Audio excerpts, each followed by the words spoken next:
Before you put pen to paper, let's clear what might be getting in the way so that you can journal with ease and confidence.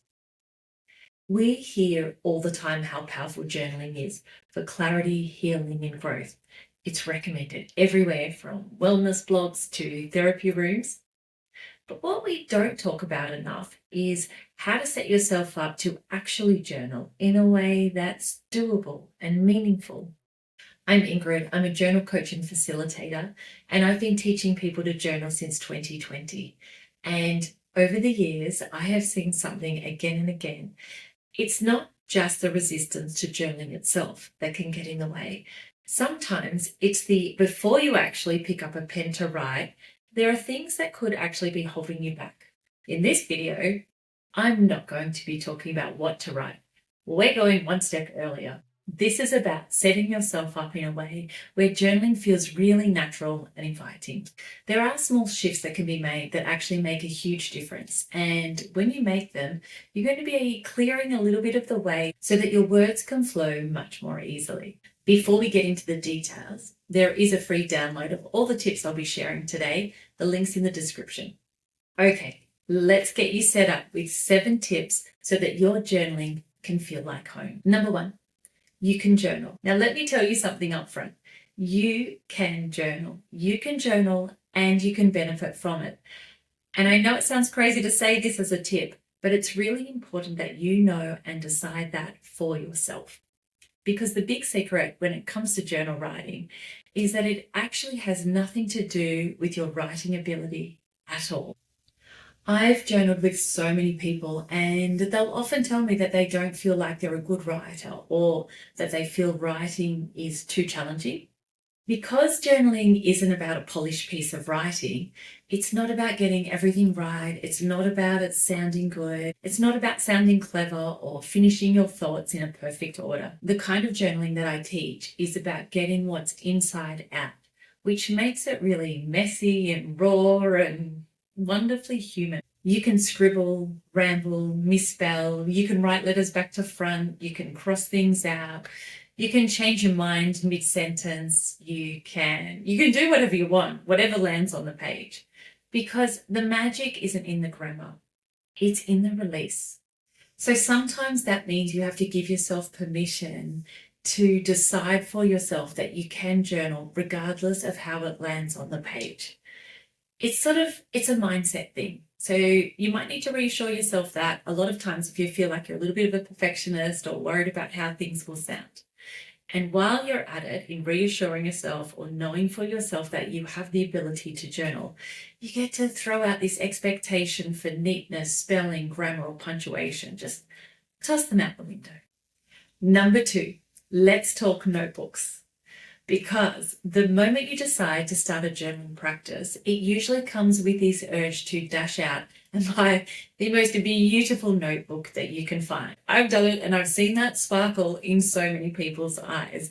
They want to pick up the most gorgeous front cover or the most precious paper. It's like a fresh start in a book form. It comes with all this hope and possibility. But here's what I've learned. That precious notebook can actually quietly become a barrier. Because it's so beautiful, you start to say things to yourself, I want to write, but not in this one. Or this that I'm getting down is not good enough for this book. Or I just want it to be for happy, beautiful, wonderful memories, capturing the goodness. And so instead of feeling free to write, you're hesitating. Real journaling, the kind that helps you clear your head and connect with yourself, actually just needs to feel open, unpressured, and real. And at times you might scribble, ramble, cry. It might get a little bit messy, but that's actually the magic in it. So here's my gentle nudge. Any old notebook would do. Go for the one where you don't mind if coffee gets spilled or the pages get a little crumpled. The one that won't make you second guess or freeze up. Number 3, your eyes only. Now, this is something sacred. Journaling is the most personal, private form of writing. It's you talking to you. You're both the speaker and the listener. And for that kind of honesty to show up, there is one boundary you need to put in place. No one gets to read your journal entries, ever.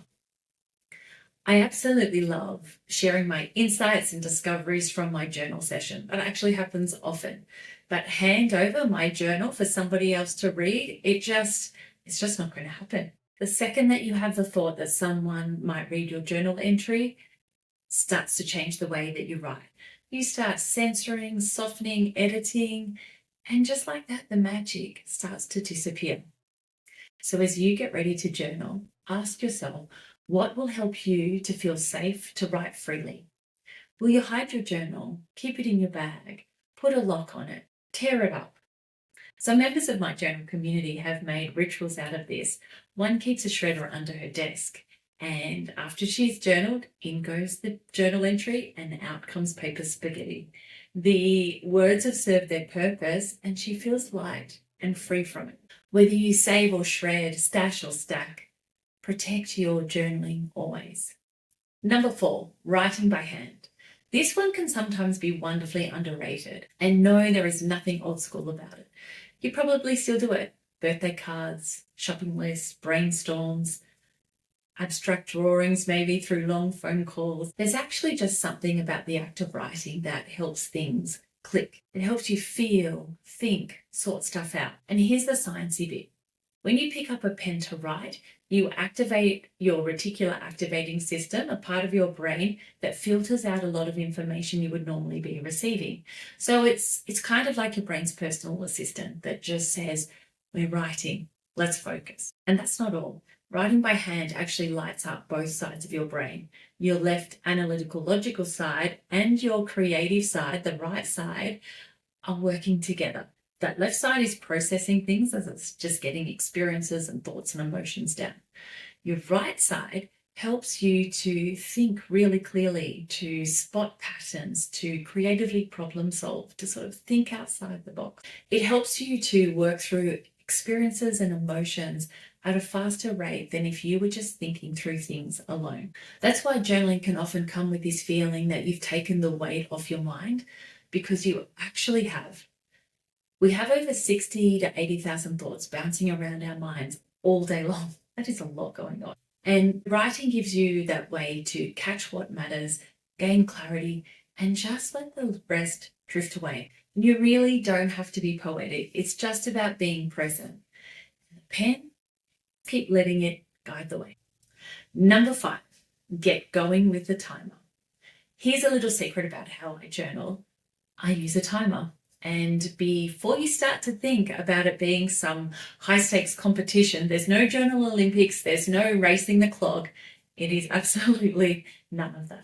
The timer is soft and friendly. It's just like a little nudge that will either help you to get started, or in terms of my step-by-step framework, it will just guide you right through each step from one part to another.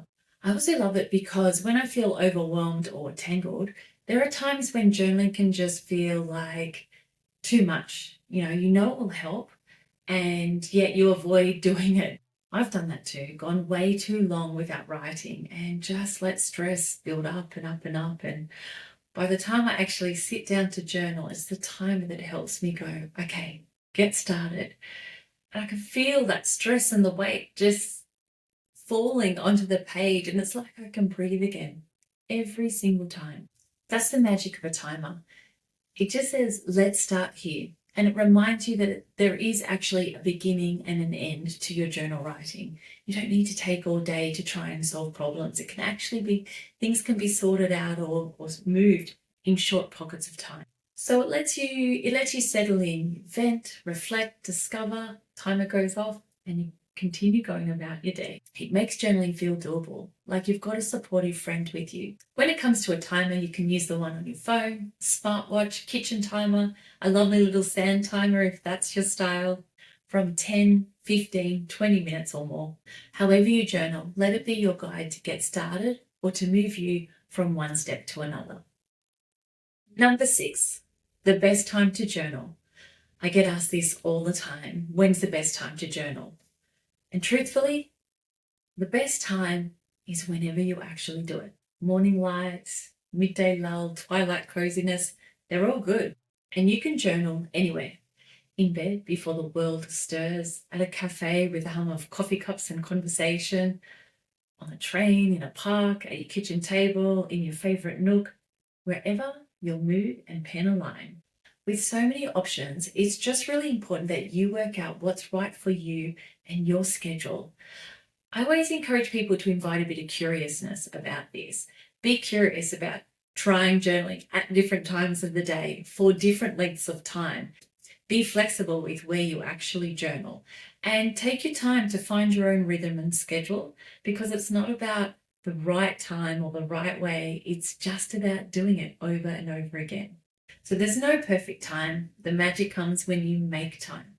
To also help journaling feel special, you could also add a touch of ritual to it.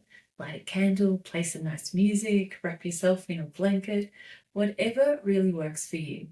Journaling isn't just reflective, it's actually restorative. It can ease stress, support your well-being, and improve your physical health.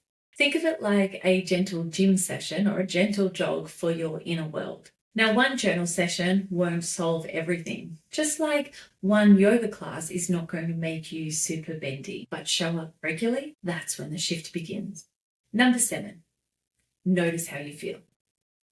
The other way to know when to journal is to notice how you feel. And sure, building a regular journal practice is absolutely wonderful, but some of the most powerful times of when to write, they sneak up on you when you're feeling big things. The kind of feelings that you don't want to be feeling. The stress that simmers, the swirl of overwhelm, the flare of anger, or that foggy, indecisive mood where even choosing what socks to wear feels hard. That why am I like this kind of feeling, or those what am I even doing type of days, or even that 3 a.m. stare at the ceiling. Journaling works then too. These aren't rare crises. These are emotions or experiences that we all face, just at different times or in different ways. And this isn't meant to be a checklist to stress you out. I promise. You don't have to wait until you feel fine to journal, or until that day that you set yourself to actually journal. Write when you feel confused, when you're emotional, when you can't name what you're feeling. Journaling, first and foremost, isn't about fixing yourself. It's about hearing yourself. It gives your feelings somewhere to land so they don't stay stuck inside. So when those emotional waves come, and they will, pause and pick up your pen. Let the page carry what you're holding. Okay, in wrapping up, remember there is a free download of the 7 tips. The link is in the description, there to support and reassure you anytime you need. So you've got these tips. Are you ready to keep going? Because here's the beautiful truth. Journaling is a practice, and over time, it changes everything. If these 7 tips spark something in you, maybe a shift, a sigh of relief, a quiet yes, then you're ready to experience the deeper magic of journaling. And I'd love to support you on that path.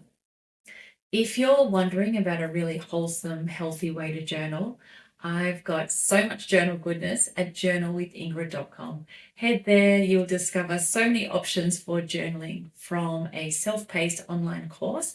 We got a bunch of videos and support to guide you through the framework. You can start anytime you like. Or there's live online versions where you can journal as part of a community. Thanks so much for watching.